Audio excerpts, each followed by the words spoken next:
Salut les gars, j'espère que vous allez bien. Donc dans cette vidéo, je vais partager avec vous 20 conseils pour réussir ses études de kiné. Alors si je me permets de faire cette vidéo, c'est parce que à ce jour, en fait, là, ça fait 5 ans que je suis kiné. Et donc j'ai été 2 fois plus longtemps étudiant que kiné. Pour ceux qui ont vu ma vidéo précédente sur mon parcours, oui, j'ai mis 10 ans pour devenir kiné. Donc comme j'ai une bonne expérience en tant qu'étudiant, je pense être plutôt légitime pour pouvoir parler de ce sujet. Pendant toutes ces années, j'ai appris énormément de choses que j'aurais aimé savoir en débutant mes études. Du coup, je me suis dit que c'était dommage de les garder pour moi et j'ai décidé de vous les partager. Faut savoir que de base, je suis quelqu'un de pas du tout scolaire, donc je pense que ça peut être intéressant pour vous d'avoir des conseils de quelqu'un qui n'a jamais eu de facilité parce que j'ai dû trouver des solutions en fait pour pouvoir réussir, des techniques, des stratégies et valider mes études. Pour ceux qui ont la flemme de regarder la vidéo sur mon parcours pour devenir kiné, je vais vous résumer un petit peu. Donc il faut savoir que moi, j'ai jamais été un élève brillant, j'ai toujours été très moyen. Les profs ont jamais cru en moi, ont jamais cru que j'allais faire autant d'études et moi non plus d'ailleurs. Et finalement, j'ai réussi à avoir donc 2 licences en fac de sport et un master en kinésithérapie. Donc pour vous montrer que c'est possible d'y arriver si on s'en donne les moyens. Si je fais cette vidéo, c'est pas du tout pour vous montrer que je suis meilleur que les autres ou quoi, mais c'est surtout pour aider des étudiants en difficulté qui aimeraient avoir des petites astuces pour pouvoir réussir leurs études et enfin devenir kiné. Ces conseils peuvent être aussi utiles dans d'autres études et vous allez voir qu'ils sont aussi transposables dans la vie de tous les jours. Enfin bref, j'ai assez blablaté, je vais commencer maintenant avec le point numéro 1. Alors mon conseil numéro 1, c'est d'essayer de se préparer le plus tôt possible aux études supérieures parce que la première année est souvent ultra sélective. Donc si on peut, dès le lycée, anticiper et prendre des matières qui vont jouer dans cette sélection justement, c'est-à-dire qu'en kiné par exemple, il y a souvent la physique et la chimie qui posent problème. Donc l'idée, ça serait d'essayer de prendre ces matières-là en terminale, en première, et d'avoir déjà de bonnes bases en fait pour que ce soit beaucoup plus facile une fois qu'on arrive dans les études de kiné. Je ne sais pas comment ça se passe maintenant au niveau des sélections pour les choix d'orientation post-bac, etc.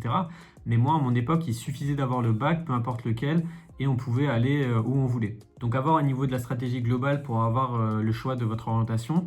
Mais si vous pouvez prendre des matières difficiles et galérer au lycée pour que ça soit plus facile une fois que vous serez aux études supérieures, c'est du gain de temps et franchement ça vaut le coup. Moi, comme je vous ai dit, j'ai fait un bac SCG, donc tout ce qui était scientifique, les maths, la physique, la chimie, les SVT, on voyait pas du tout. Du coup, si j'avais su que je voulais devenir kiné à ce moment-là, je pense que j'aurais fait un bac S, quitte à galérer, mais au moins ça m'aurait permis de ne pas avoir à rattraper tout ça et pas être à la ramasse comme j'étais. Toujours dans le même point, la deuxième chose que tu devrais essayer de faire avant d'entrer en études supérieures, ce serait d'avoir ton permis, parce que tu verras que ça sera quand même super utile, que ce soit pour aller en stage, pour aller à certains cours, etc. Tu vas vite te retrouver bloqué, surtout en kiné, des fois les stages c'est plutôt loin, donc tu peux utiliser les transports en commun, la voiture, le train, etc. Mais c'est quand même vachement plus galère. T'es pas obligé d'avoir de voiture, mais déjà avoir le permis, ça sera déjà un grand plus. Si tu le passes au lycée, c'est aussi du temps que tu vas économiser et que tu vas ensuite pouvoir consacrer aux révisions une fois que tu seras dans les études supérieures. Et ça sera aussi utile une fois que tu seras kiné parce qu'on a encore beaucoup d'interventions à domicile, donc ça ne sera pas bloquant pour toi une fois que tu seras diplômé.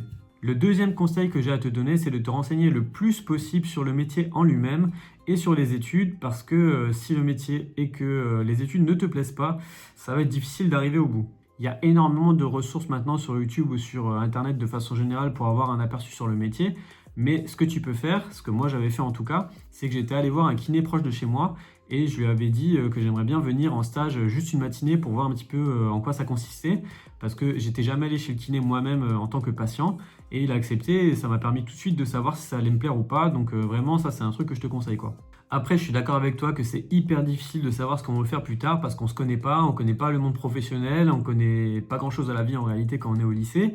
J'étais exactement dans le même cas que toi, j'ai vraiment galéré avant de savoir vraiment ce que je voulais faire.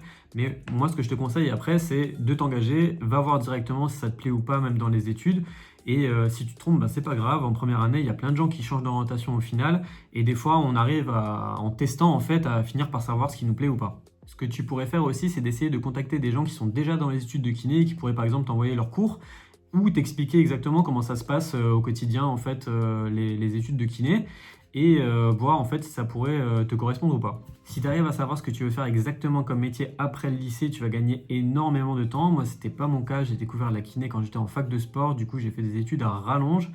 Mais bon, je pouvais pas faire autrement et maintenant, moi, je fais le métier qui me plaît, donc j'ai pas de regrets. Je sais pas si tu as déjà entendu cette phrase, mais moi, on m'a toujours dit fais un métier qui te plaît et tu n'auras jamais à travailler de ta vie. Et moi, ça a énormément guidé mes choix d'orientation. J'ai toujours cherché d'abord à faire un métier qui allait me correspondre avant de regarder la rémunération, etc. Mais c'est aussi un point très important à prendre en compte parce que les études, ça reste un investissement en temps, en travail et tu vas le faire au détriment d'une autre activité. Donc vraiment prends-le en compte. C'est-à-dire que par exemple, tu vois, quand j'étais en fac de sport, c'était des études hyper intéressantes, c'est un domaine qui me plaît, mais c'est beaucoup moins rémunérateur et il y a beaucoup moins de débouchés qu'en kiné pour le coup. Du coup, il y a énormément de choses à prendre en compte et c'est loin d'être simple et je suis le premier à avoir eu du mal à trouver ma voie.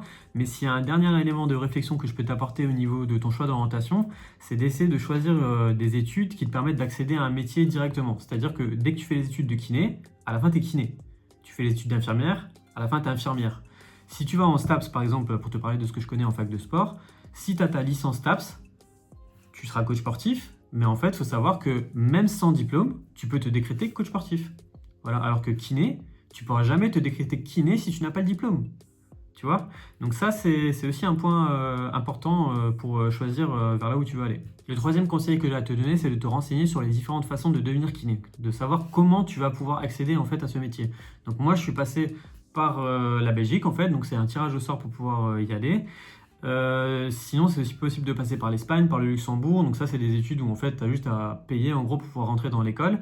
Et si j'avais choisi par exemple la voie classique de passer en France donc par médecine, je pense que je ne serais jamais devenu kiné. Donc c'est vraiment important de savoir comment est-ce que tu peux faire pour arriver là où tu as envie d'être, c'est-à-dire comment est-ce que tu vas faire pour vraiment devenir kiné à la fin.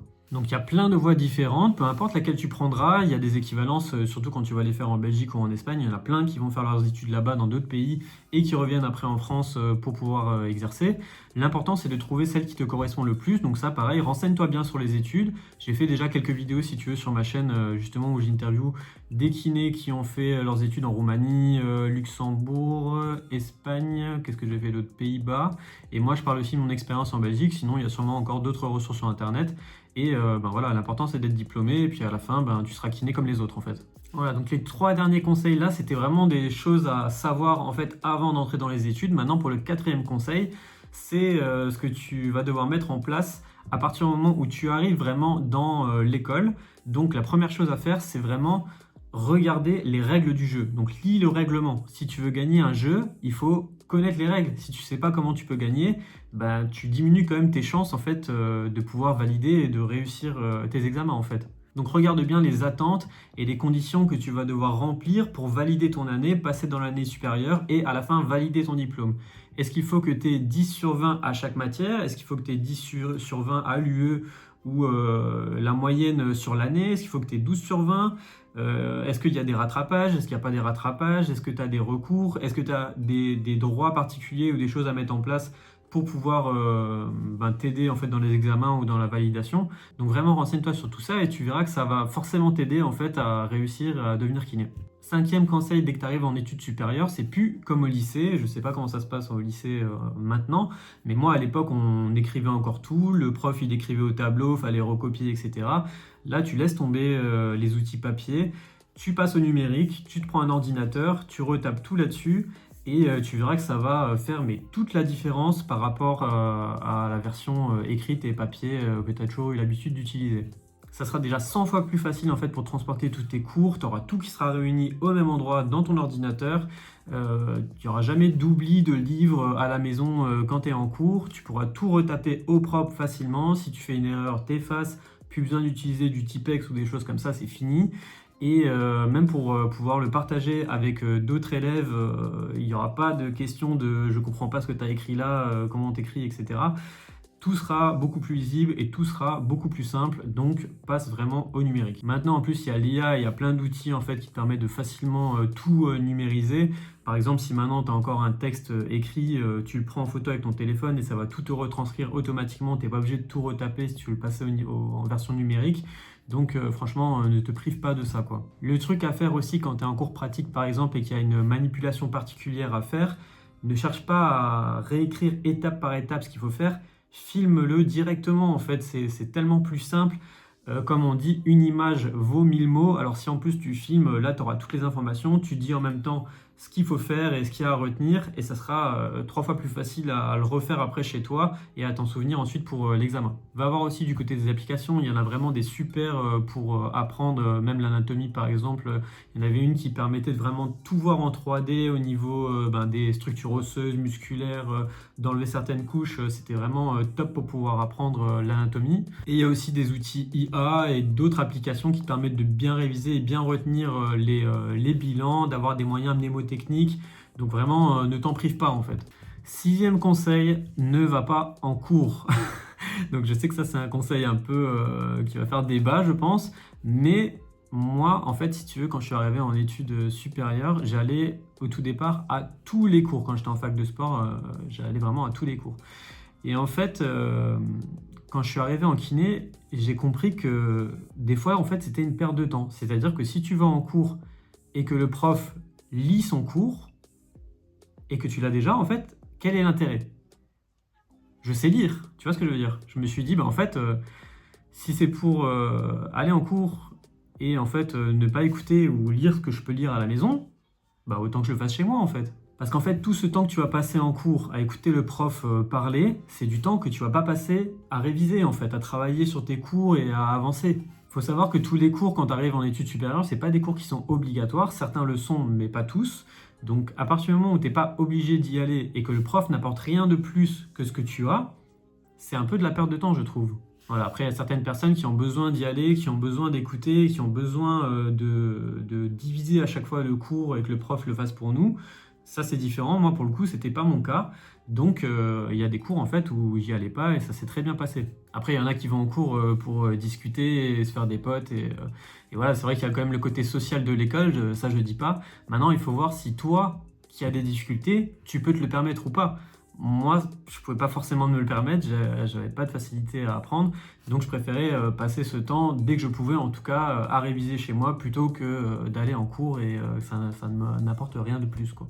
Donc ça, c'était surtout pour les cours magistraux, en fait, donc des cours qui sont en amphithéâtre où il n'y a pas de présence qui sont prises. Pour tout ce qui est cours pratiques, là pour le coup, ça vaut le coup d'y aller parce que tu vas vraiment pratiquer, tu vas vraiment apprendre des choses que tu vas pas pouvoir faire si tu n'as pas des camarades avec qui tenter les manipulations et tout ça. Donc ça pour le coup, c'est des cours importants. Donc quand je dis ne va pas en cours, c'est pas ne va pas à tous les cours. Tu vas aux cours qui t'apportent vraiment une plus-value en fait et qui vont vraiment te permettre d'avancer dans tes révisions et d'apprendre des choses, quoi. Après les cours pratiques, moi pour le coup, j'y allais tout le temps. Après c'était des cours aussi où souvent les profs faisaient l'appel et donc c'était important d'y aller. Mais même s'il n'y avait pas ça, j'y serais allé parce qu'en fait c'était là où j'apprenais des choses que je pouvais pas apprendre par moi-même seul et le prof était vraiment hyper utile, quoi. Après, pour les cours magistraux, il y en avait encore certains où c'était important d'y aller, dans le sens où, même s'ils ne prenaient pas les présences, tu avais soit pas de notes, enfin pas de cours déjà préfaits, ou tu avais des diapos, mais seulement avec certains points, mais pas développés. Donc en fait, il allait le développer pendant le cours. Donc là, c'était important d'être présent. Ce que tu peux faire, c'est au lieu d'aller à tous les cours en fait et tous retaper ce que le prof dit, tu te mets avec un groupe de potes, il va retaper, et toi tu vas à un autre cours, tu vas retaper, et après vous voulez passer. C'est pas forcément intéressant que tout le monde aille à tous les cours en fait. Il suffit d'une personne qui retape le cours, de ce que le prof va dire en présentiel, et ça suffit en fait. Et vous voulez passer, vous gagnez énormément de temps en fait.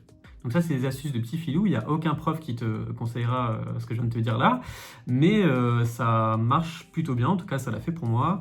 Et après, il y en a d'autres à qui ça ne correspondra pas du tout parce qu'ils ont vraiment besoin d'aller en cours, ils ont une mémoire auditive, ils ont besoin de réécrire en même temps et ensuite de retravailler les choses chez eux. Moi, c'était pas mon cas, comme je vous ai dit, donc après, à voir si ça vous va ou pas. Et le dernier point que je voulais dire aussi par rapport à cette astuce, c'est que ça peut correspondre aussi à des étudiants qui sont obligés de travailler en parallèle pour pouvoir financer leurs études et de dégager du temps pour ça. 7e conseil, quand tu vas en cours, du coup, sois actif. Essaye d'être dynamique, essaye d'être présent, de poser des questions, de demander à ton prof pourquoi ci, pourquoi ça, comment faire ci, comment faire ça, avoir des feedbacks en fait pour que ça puisse t'aider. Et vraiment essayer de retenir et que ce soit vraiment utile quand il va en fait, sinon ça n'a pas d'intérêt. Donc voilà, fais ça, le temps passera plus vite aussi, tout le monde est gagnant, ça sera beaucoup plus sympa aussi d'aller en cours et voilà, profites-en aussi pour discuter avec les autres étudiants et te faire des potes parce que c'est important aussi. 8e conseil, travail en équipe, aidez-vous. c'est pas un concours. Enfin, la plupart du temps, en tout cas, c'est pas un concours dans les études, mais en kiné, en tout cas, c'était pas un concours. C'est pas parce que l'autre réussit que toi, tu vas pas réussir. Enfin, mettez-vous ensemble. L'union fait la force, en fait. Moi, je sais que j'avais beaucoup fait ça quand j'étais en kiné, et ça m'a vraiment beaucoup aidé. Quand j'étais en STAPS, c'était vraiment, enfin, j'étais dans une autre attitude. C'est vraiment un peu chacun pour sa gueule. Et franchement, ça n'a pas d'intérêt. Je pense qu'on perd énormément de temps à ne pas s'aider. Et en fait, voilà, donc partagez-vous les cours, partagez-vous les questions d'examen que vous avez, essayez de résoudre les problèmes ensemble, révisez ensemble si vous pouvez. Et franchement, vous avancerez beaucoup mieux et c'est aussi beaucoup plus sympa. Donc pour ça, vous pouvez créer des groupes par classe, créer des groupes même par promo ou pour toute l'école, et ensuite vous entraider, et, voilà, partager les infos, que ce soit même, si maintenant il y a un prof qui est absent, mettez-le sur le groupe, ça évite à tous les autres en fait d'aller en cours et de se rendre compte que ah ouais, en fait il est absent. Enfin voilà, c'est juste du gain de temps pour tout le monde, c'est juste incroyable. Maintenant on a des outils de communication dans tous les sens, voilà, il faut s'en servir en fait, hein. Voilà, l'autre truc que vous pouvez faire aussi, c'est même aider ceux qui sont dans les années d'avant. C'est-à-dire que vous auriez bien aimé vous faire aider par des gens qui sont dans l'année du dessus. Donc si vous pouvez donner vos anciens examens, vos anciens tuyaux, vos anciens cours, faites-le parce que vous auriez voulu le faire aussi. Et si vous ne le faites pas, ça ne marchera jamais, quoi. Donc voilà, c'est aussi un truc important à essayer de mettre en place. Le meilleur truc à faire selon moi, je vous en avais déjà parlé dans une ancienne vidéo, c'est de créer un cloud, un drive ou peu importe, et de mettre en fait tout ce que vous avez au niveau des cours, au niveau des synthèses, au niveau des anciens examens, et de les partager en fait pour toute la promo, pour toute la section kiné. Et vraiment ça facilite la réussite à fond et tout le monde est gagnant en fait. Ok, 9e conseil, apprends à apprendre. Franchement, j'avais une méthode mais tellement claquée au sol quand j'étais arrivé en études supérieures, j'étais encore à l'ancienne, où j'essayais de tout apprendre par cœur. Je passais un temps de ouf en fait à faire tout ça et ça n'avait aucun intérêt, que ce soit même pour faire mes synthèses. C'était pas des synthèses en fait, je recopiais tout et c'était pas une synthèse. Une synthèse, c'est un résumé. Donc vraiment, il y a toute une méthodologie à apprendre et ça va aussi faire la différence. Donc, par exemple, une synthèse, ça synthétise, c'est le but du truc. Donc notez uniquement les points importants, juste quelques mots, faites des tableaux, faites des flèches et voilà, c'est basta quoi. C'est surtout pour vite retenir. Et voir tout de suite les informations importantes devant nous plutôt que d'avoir tout le cours en un bloc, quoi. C'est ça le but d'une synthèse, quoi. Donc ne recopiez pas votre cours pour faire une synthèse. Pour la prise de notes, c'est pareil, notez juste quelques mots, ne recopiez pas tout ce que le prof va dire. Et faites-vous même une petite charte graphique, je sais pas comment est-ce qu'on peut dire ça, mais en gros si vous écrivez en rouge, et du coup ça sera pour tel type d'information, et si c'est en bleu, ça sera d'un autre type d'information. Enfin voilà, en tout cas soyez organisés et soyez cohérents en fait au niveau de vos prises de notes, quoi. Pour bien réviser aussi, il faut essayer d'être le plus concentré possible. Ça c'est difficile surtout dans notre ère en fait où il y a des distractions dans tous les sens. Donc essayez de vous renseigner là-dessus sur comment être focus, comment être concentré. Maintenant il y a des applications comme Opal qui permettent de bloquer justement le fait d'aller sur les réseaux sociaux ou des choses comme ça. Ça permet aussi de rester bien concentré pour travailler son cours. Mettez des bouchons d'oreille, mettez-vous même une petite musique Lofi hip-hop. Moi je sais qu'il y a la Lofi Girl qui m'a accompagné tout le long de mes études et ça permet de réviser dans une atmosphère un peu plus sympa. Ça aide à rester un peu plus longtemps focus. Après au niveau des stratégies de révision, il faut vraiment essayer de débuter dès le début de l'année. N'attends pas décembre pour ton examen qui arrive en janvier. Sinon, il y aura beaucoup trop en quantité, ça sera juste impossible. Donc, essaie vraiment de t'organiser par rapport à ça. Pareil, si tu es plus concentré le matin, révise le matin. Si le soir, t'es pas concentré, essaie d'être stratégique par rapport à ça. Ça dépend des gens. Moi, je sais que je bossais mieux le matin et le soir, j'avais plus de cerveau. Donc, il faut que tu apprennes à savoir comment toi tu fonctionnes pour t'adapter aussi. Aussi, pareil, essaie de te dire, à ce moment-là, je travaille, je révise et à ce moment-là, je profite. Faut décider et... tu peux pas réviser H24 non plus. Il faut que tu te dises, par exemple, moi je sais que quand je rentrais en France les week-ends, je révisais pas parce que je me disais pas, je vais en France et puis je vais réviser un peu et après tu rentres, tu culpabilises en fait.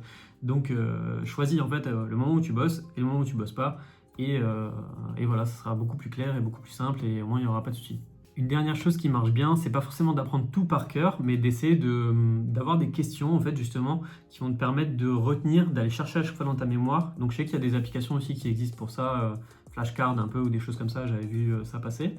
Mais en tout cas, essaie de questionner ton cours, enfin d'essayer de trouver des façons de vraiment à chaque fois aller chercher, de te mettre en condition d'examen si tu as envie, tu vois, pour vraiment retenir et pas tout apprendre bêtement, sinon ce sera juste impossible, il y a trop pour pouvoir faire ça en fait. 10e conseil, récupère les annales. Ça c'est le conseil qui est le plus important limite, ou en tout cas moi c'est ce qui m'a le plus aidé, c'est de comprendre que si je récupérais les anciens examens, que c'était le même prof et que c'était le même cours, il y avait énormément de chances que ce soit les mêmes questions, que ce soit le même examen en fait en décembre, quoi. Enfin, en tout cas, ma session qui va arriver. Donc ça, c'est vraiment le top du top. Donc pour les récupérer, ce que tu peux faire, c'est soit aller voir sur les anciens groupes Facebook ou les anciens groupes de discussion qui existent dans ton école. Je sais que dans certaines écoles, on peut aussi le récupérer directement à la bibliothèque. Des fois, les profs le donnent aussi, c'est déjà arrivé. J'ai déjà vu ça en fac de sport. Sinon, demande aux élèves qui ont redoublé ou des élèves qui sont déjà dans les années supérieures, souvent ils les ont, ou alors dans les drives, enfin voilà, en tout cas, fais en sorte de te les procurer. J'avais vu à l'époque que certaines personnes vendaient leur ancien cours ou vendaient les synthèses ou les annales, etc. Franchement, ne le fais pas si tu arrives en première année et qu'on te propose ça, parce que généralement tu peux les avoir gratuitement. C'est juste qu'il faut que tu arrives vraiment dans l'année, que tu commences à connaître un peu les bonnes personnes et savoir où chercher pour les avoir. Donc voilà, le fais pas. Et en tout cas, voilà, ça va vraiment t'aider. Donc vraiment, récupère ça et entraîne-toi par rapport à ça parce que c'est ça qui va faire que tu vas réussir en fait, vraiment. Et on arrive du coup au 11e conseil. Travaille de façon spécifique. Entraîne-toi vraiment par rapport à ce qui va tomber en fait. Ne travaille pas dans tous les sens, n'importe comment. Vraiment, regarde ce que le prof attend de toi, les modalités d'examen, et révise par rapport à ça. Ne fais pas n'importe quoi, ne pars pas dans tous les sens. Donc ça, c'est un truc qu'on a du mal à assimiler parce que quand on est au lycée, on n'a pas vraiment d'informations justement sur qu'est-ce qu'on va vraiment attendre de nous à l'examen, comment est-ce qu'on doit réviser, etc. Donc on part un peu dans tous les sens et on révise souvent tout par cœur en se disant bon si je sais tout par cœur, ça va aller, ça va le faire. Mais ça prend énormément de temps, c'est ultra chronophage. Si tu sais ce qu'on attend de toi et comment te préparer, tu vas gagner un temps monstrueux et augmenter largement tes chances en fait de réussite. Et alors, je te donne un exemple. Si maintenant, je te dis, tu vas devoir faire de la course à pied, d'accord, je vais t'évaluer sur la course à pied, c'est ça l'épreuve, d'accord, tu vois. Donc, tu sais pas ce que tu vas devoir faire. Tu sais pas si ça va être un marathon, tu sais pas s'il va y avoir un relais, s'il va y avoir des sauts de haies, si ça va être un sprint en fait. Enfin, tu vois, c'est tellement varié en fait que si maintenant tu arrives à savoir qu'en fait il y aura des sauts de haies, il y aura un sprint ensuite il y a un moment où tu vas devoir ramper, enfin tu vois, tu vas pas du tout te préparer de la même façon. Là c'est exactement pareil. Si maintenant je te dis, tu as un examen d'anatomie, et pour cet examen d'anatomie, tu auras du dessin à faire. Ou alors ça va être un questionnaire vrai-faux avec un barème dégressif. Et en fait, ça va être un QCM. Tu vois, enfin, c'est pas du tout pareil. C'est pas du tout la même préparation que tu vas avoir en fonction de ces informations-là, quoi. Donc c'est vraiment hyper important d'avoir tout ça. Du coup, pour avoir les modalités d'examen, tu te reportes au conseil que je t'ai dit juste avant en point 10. Donc c'est le fait de récupérer les anciens. Donc si c'est les anciens, c'est le même prof, comme je t'ai dit, il y a énormément de chances que ça soit pareil. Sinon, tu peux demander directement au prof qu'est-ce qu'il va attendre de toi, comment est-ce que tu vas te faire évaluer et tout. Et puis voilà, ensuite tu vas pouvoir commencer ta préparation. Donc essaie d'avoir déjà toutes ces informations-là dès le début de l'année, dès le début des cours pour vraiment commencer déjà à te préparer. 12e conseil, révise et travaille de façon stratégique, d'accord. En kiné, il y a énormément de cours, c'est pas des études faciles, d'accord. Donc des fois tu es obligé d'être stratégique. Il y a un truc quelqu'un qui m'a dit ça une fois et qui avait vraiment énormément de sens. Si tu as 20 sur 20, ça veut dire que tu as travaillé 2 fois trop. Tu vois, à partir du moment où tu es sélectionné à 10 sur 20, donc si tu as 20 sur 20, c'est que tu as travaillé 2 fois trop pour avoir ton 20 sur 20. Tu aurais pu consacrer ce temps pour une autre matière et avoir 10 ça aussi à l'autre. Tu vois ce que je veux dire? Si maintenant tu as 20 sur 20 à une et que tu as 0 à l'autre, tu n'en as validé qu'une sur les deux. Alors que si tu as eu 10 et que tu as été moyen sur les deux, tu as validé les deux. Tu comprends? Après voilà, quand je te dis ça, ça ne veut pas dire qu'il faut que tu fasses le minimum, mais il faut comprendre le but du jeu. Il faut que tu aies 10, d'accord? Essaye de tout faire pour atteindre ce 10, en tout cas d'avoir la moyenne, vise peut-être 13, 14, mais ça sert à rien de tout savoir. Donc sois stratégique même au niveau de tes révisions avec ce que je t'ai dit encore avant. Regarde ce qui a le plus de chances de tomber, ce qui vaut le plus de points et travaille par rapport à ça. Pareil au niveau de l'année globale, essaye de voir quelle matière il faut que tu valides pour avoir assez de crédit pour passer dans l'année supérieure. Si maintenant tu commences à travailler des petites matières qui servent à rien et en fait c'est pas grave si tu les valides pas, tu peux toujours les avoir l'année prochaine, bah, stratégiquement, c'est bête. Donc vraiment, réfléchis bien à tout ça et choisis vraiment une tactique, une façon de vraiment pouvoir atteindre ton objectif, c'est-à-dire valider les examens et aussi passer dans l'année supérieure et valider ton diplôme. Ça, c'est le plus gros bloc en fait. Parce qu'il faut savoir qu'un bon kiné, c'est déjà un kiné qui a le diplôme, d'accord? Donc ça sert à rien de tout savoir par cœur. Je connais aussi d'ailleurs des gens qui étaient très bons aux études, mais qui ne sont pas forcément de bons kinés. Enfin, tu vois, ça n'a pas de rapport en fait, hein. L'idée, c'est d'acquérir les bases, d'accord? Et de valider. C'est ça le truc. Donc concentre-toi là-dessus et essaie de valider ton diplôme. C'est ça le but. C'est pour ça que tu es là. Après, une fois que tu seras diplômé, tu auras tout le temps de te former dans la pratique concrète avec les patients, directement sur le terrain. D'ailleurs, j'ai toujours dit, j'ai jamais autant appris depuis que j'ai été diplômé. En fait, c'est vraiment, il y a plein de choses que j'ai vues et testées, en fait, ce que j'ai pu voir en cours. Donc voilà, je pense qu'il y a une grande partie de la formation qui se fait une fois que tu as été diplômé. Et après, que tu sois major de promo ou le mec moyen qui a eu 10 à chaque examen, bah, c'est pareil, en fait, vous avez le même diplôme et lui, il ne sera pas forcément plus reconnu pour ça qu'un kiné moyen. Donc moi, j'étais pas le plus moyen pour le coup en kiné parce que, comme j'ai dit, une fois que ça me plaît, j'étais déjà meilleur, c'est sûr. Mais ouais, je crois que j'avais eu peut-être, je sais plus quel honneur j'avais eu sur le diplôme, il faudrait que je regarde, je l'afficherai peut-être. Mais voilà, faut savoir que l'important c'est que tu aies le diplôme et basta. 13e conseil, profite de ta vie étudiante à fond. C'est pas tous les jours qu'on est étudiant, c'est une super période de la vie. Et voilà, il y a plein de choses à faire. Moi, par exemple, j'avais été président de mon comité quand j'étais en master. J'ai pu mettre en place des événements, tester des choses. C'était vraiment hyper intéressant. J'étais aussi, tu vois, tu peux aussi aller à tous les sports. Il y a des sports gratuits qui font partie de l'école quand tu es étudiant et tout. Et là, pour le coup, j'avais été aussi donc prof de gym. C'est moi qui animais en fait les activités de la gym pour les étudiants kinés et d'autres étudiants. Et franchement, c'était que des bonnes expériences, c'était trop bien et vraiment, faut vraiment en profiter quoi. Voilà, pareil, après, il y a les soirées d'intégration, il y a les soirées étudiantes, tous ces trucs-là, ça fait partie du jeu. Donc voilà, travail, le but du jeu, c'est quand même de valider, on est d'accord, mais ne fais pas le moine, d'accord? Profite, c'est un moment exceptionnel de ta vie et voilà, amuse-toi aussi, c'est important. 14e conseil, profites-en aussi pour grandir et devenir un adulte. C'est vraiment la période charnière où on quitte un peu les parents et tout. Il y a plein de choses que tu vas pouvoir mettre en place pour vraiment te construire pour plus tard. C'est-à-dire que par exemple, moi j'avais fait de la colocation et le fait d'avoir fait de la colocation pour le coup, ça a été hyper formateur. Ça m'a permis de vivre en communauté. Ça me sert encore actuellement. Quand je suis parti à La Réunion, ça m'a servi aussi. J'ai pu me mettre en colocation, avoir des super opportunités. Donc c'est vraiment le moment de tester, d'expérimenter des choses pour que ça puisse te servir aussi plus tard, quoi. C'est aussi le moment en fait même de trouver un petit taf étudiant, d'avoir une première expérience professionnelle, de savoir vraiment ce que c'est en fait de travailler et de pas être complètement à l'ouest sur ces questions-là, quoi. Et de gagner un petit peu d'argent. Enfin, tu vois, dans tous les cas, en fait, ça permet de vraiment commencer à te former et devenir voilà, quelqu'un d'intelligent et d'intéressant et d'avoir plein d'expériences différentes en fait. Ouais, je parle pas non plus de tous les trucs que tu vas devoir être obligé de faire, c'est-à-dire tu vas devoir apprendre à faire ta lessive, te faire à manger, etc. Mais bon voilà, ça découle, ça coule de source. Donc voilà. 15e conseil, donc pour revenir au niveau des études, pour tes stages, essaye de postuler le plus tôt possible en fait dans les lieux de stage. Ça dépend de comment c'est fait dans ton école, mais je sais que moi il y avait des stages au choix dans je sais plus quelle année, deuxième ou troisième année. Et en fait, fallait presque demander le plus tôt possible pour avoir un kiné dispo pour qu'ils te prennent en stage si tu voulais pas aller je sais pas où, parce qu'il y a vraiment beaucoup de concurrence avec les autres étudiants. Donc si tu peux et que tu vois que tu as des stages où tu vas devoir toi-même chercher, fais-le le plus tôt possible, ça sera intéressant. Et ça c'est un truc que je savais pas non plus, mais voilà, donc petit tips intéressant. Pendant les stages aussi, essaie de faire des trucs que tu n'aurais pas forcément fait d'instinct, d'aller explorer des domaines que tu connais pas ou qui t'aurais pas forcément dit à la base. Par exemple, moi, tu vois, j'étais dans une école spécialisée où j'ai fait kiné pour des enfants, et ça, c'est le genre de truc, je pense que de moi-même, j'y serais jamais allé, et c'était hyper intéressant. Donc, il faut se dire que les stages, c'est aussi ça te permet de mieux connaître certains domaines vers lesquels tu serais pas allé, et d'avoir une expérience là-dedans aussi. Ça te permet de mieux te connaître et puis aussi voilà, d'avoir différentes cordes à ton arc.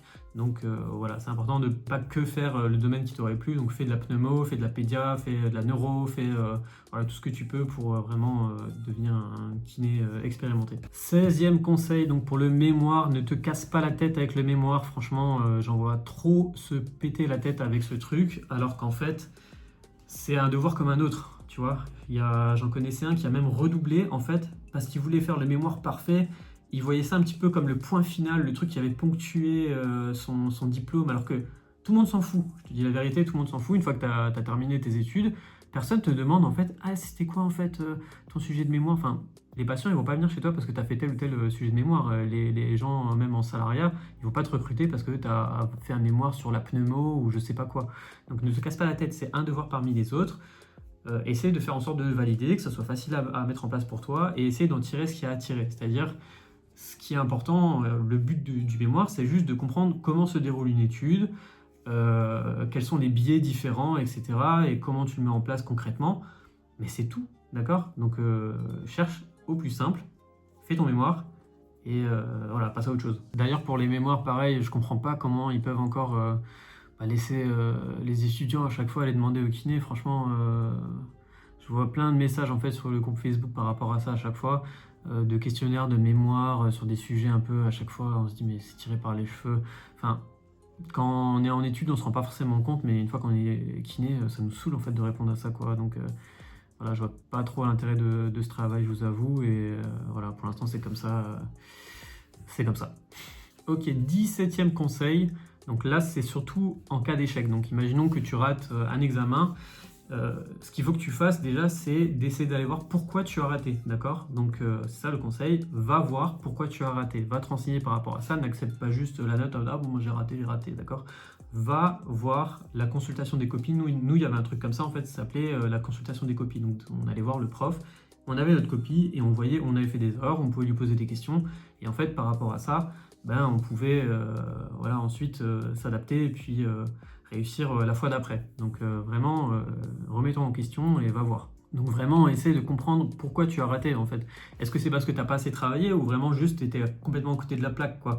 Donc en fonction des examens, ça peut varier, mais essaie vraiment d'avoir voilà, une remise en question par rapport à ça pour ensuite réussir la fois d'après en fait. Le truc à faire aussi sur ce point-là, c'est de recompter tes points. D'accord, ça paraît con, j'en ai parlé dans la vidéo sur mon parcours, mais moi j'ai redoublé carrément une année parce que j'avais pas recompté mes points. Enfin, j'ai pas eu la possibilité de recompter mes points pour voilà, une histoire. Enfin bref, allez voir la vidéo si ça vous intéresse.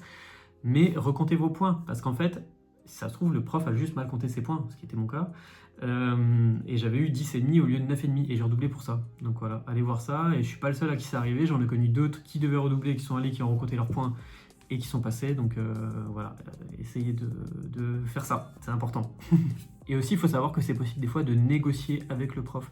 C'est-à-dire que même si tu n'as pas la moyenne, si le prof est charitable, il peut te faire passer. Il peut te valider le point, ils peuvent te faire passer dans l'année du dessus. C'est possible, j'ai déjà entendu ça aussi. Donc voilà, tant que c'est pas fini et que tu as encore des cartes à jouer, essaie de faire tout ce que tu peux pour essayer d'éviter de redoubler. 18e conseil, des fois, tu rates et tu redoubles, donc il faut que tu assumes et que tu sois responsable, d'accord? Donc assume le fait que tu n'aies pas assez travaillé, assume le fait que voilà, c'est pas la faute du prof. J'entendais souvent parler de ça. Ah mais le prof il est méchant, ah mais le prof il me fait rater, voilà, c'est parce qu'il m'aime pas. Des fois ça n'a rien à voir en fait, hein, d'accord? Il faut être réaliste, il faut que tu te remettes en question et que tu essaies de trouver des solutions pour réussir, d'accord? Lui, le prof il s'en fout en fait, c'est pas son problème.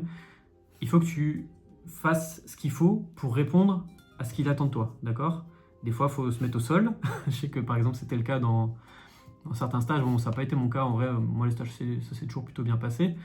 Mais adapte-toi, c'est tout. Le prof, le maître de stage, il peut être con. Il y en a certains qui abusent, c'est la vérité. Mais toi, t'as pas le choix, d'accord? Donc, fais ce qu'il attend de toi, tais-toi, qu'il ait raison ou tort. Fais ce qu'il faut, voilà, c'est tout. Essaie de valider. Que le prof soit bon, pas bon, etc.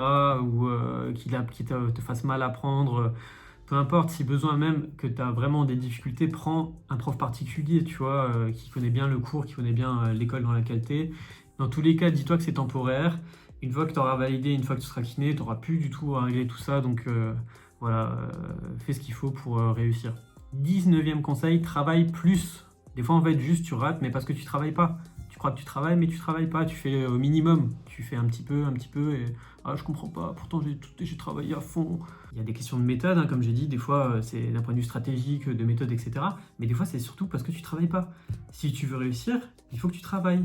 D'accord? Il faut que tu donnes les moyens, il faut que tu fasses des sacrifices. Moi, je t'avais dit, pour le coup, j'avais pas de facilité. Donc, il y a des semaines, il y a des jours que j'ai passé à rester enfermé, à réviser, parce que c'est comme ça rentrait pas. Donc, ben voilà, tu dois jouer avec les cartes que tu as. Il y en a certains qui ont des facilités à apprendre, ils lisent une fois et c'est imprimé dans leur tête, et d'autres non. Qu'est-ce que tu veux faire? Si tu veux y arriver, il faut que tu t'adaptes, t'as pas le choix. Je sais que j'avais un prof qui m'avait dit ça en STAPS, et ça m'avait aussi marqué. Et ça m'avait aidé aussi à bosser. Il m'avait dit, enfin, il nous avait dit dans l'amphi, faites-vous mal.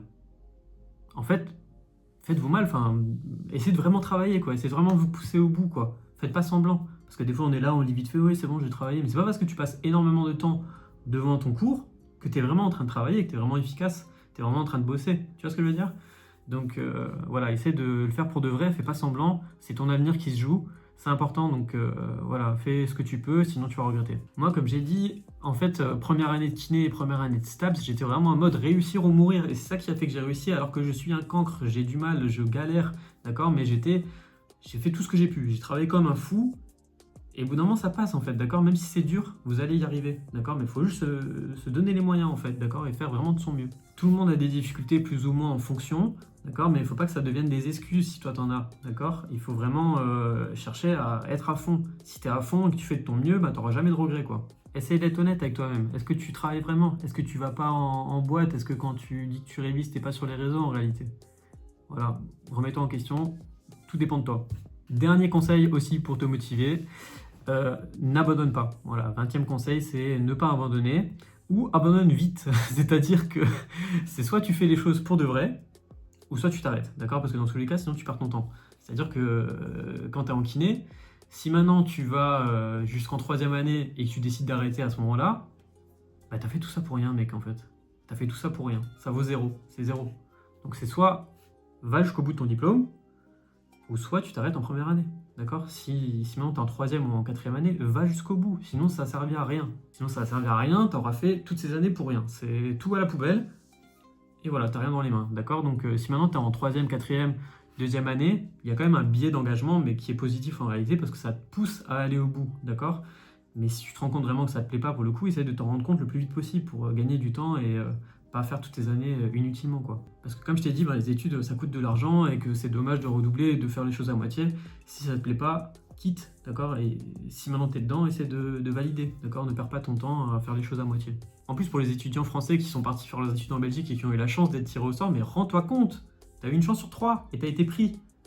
Profites-en, enfin ne laisse pas passer ça, termine tes études et puis après tu verras ce que tu fais ou voilà, mais en tout cas voilà, décide vite comme j'ai dit, va dans une direction ou dans une autre, mais ne perds pas ton temps. Mais pourquoi? Parce qu'en fait, il faut essayer de vous dire aussi quelle est la motivation, quelle est l'alternative, si vous validez pas, vous allez où?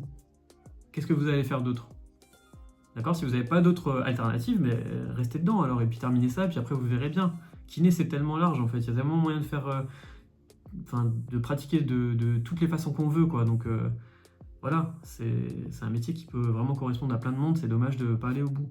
Et pour ceux qui ont fait leurs études en Espagne, Luxembourg, etc., c'est des études chères quand même, à 6 500 €, 10 000 € l'année. Je sais pas si vous avez, si vous êtes riche, hein, mais c'est énormément d'argent, énormément de temps, quoi. Donc voilà, essayez de ne pas gâcher tout ça, quoi. Au niveau de l'abandon, c'est pareil. Ça aussi, maintenant, c'est pas parce que tu redoubles une fois qu'il faut s'arrêter, d'accord? Moi, j'ai redoublé 3 fois dans ma scolarité, même 4. J'ai redoublé en 5e, j'ai redoublé en 2e année de STAPS. J'ai fait 2 licences en STAPS, donc j'ai pas vraiment redoublé, mais voilà.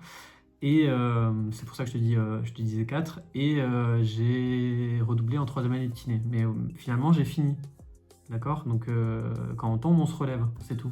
Après voilà, ça paraît con, mais tu peux avoir d'autres sources de motivation. Moi je sais que pour le coup, quand je galérais un peu quand j'étais en kiné, je pensais aux îles parce que je savais que dès que je terminais kiné, j'allais pouvoir aller bosser dans les dom-toms, etc. Et du coup, j'essayais de m'imaginer dans les îles. C'est bête, hein, tu vois, mais il y a des trucs comme ça, motivation extrinsèque, on appelle ça, je crois, qui peuvent t'aider à tenir et à garder la foi pour devenir kiné, quoi. Enfin voilà, c'est fini pour cette vidéo, donc j'espère que ça vous aidera si vous êtes en études. Si vous avez d'autres conseils, vous pouvez les mettre dans les commentaires en dessous. Un autre petit conseil que j'avais par rapport à tout ça, c'est d'essayer de garder aussi vos anciens cours, essayer d'être organisé pour les garder pour plus tard, parce qu'une fois que vous allez être diplômé, de temps en temps, ça peut toujours servir de pouvoir se replonger dans ces cours et d'avoir voilà, des petits rappels en fait par rapport à tout ça. Donc ça, c'est aussi un petit truc, quoi. Et soyez bien organisé, mettez ça dans un drive et puis vous pouvez facilement ensuite vous replonger dedans si besoin. Ouais les gars, donc croyez en vous, d'accord? Il n'y a rien qui est impossible. Si d'autres ont réussi avant vous, vous allez réussir aussi, il n'y a pas de raison, d'accord? C'est que c'est faisable. Voilà, bon courage à vous, j'espère que vous avez kiffé la vidéo, même si elle était sans doute encore une fois un peu longue. Abonnez-vous, mettez un like et à la prochaine.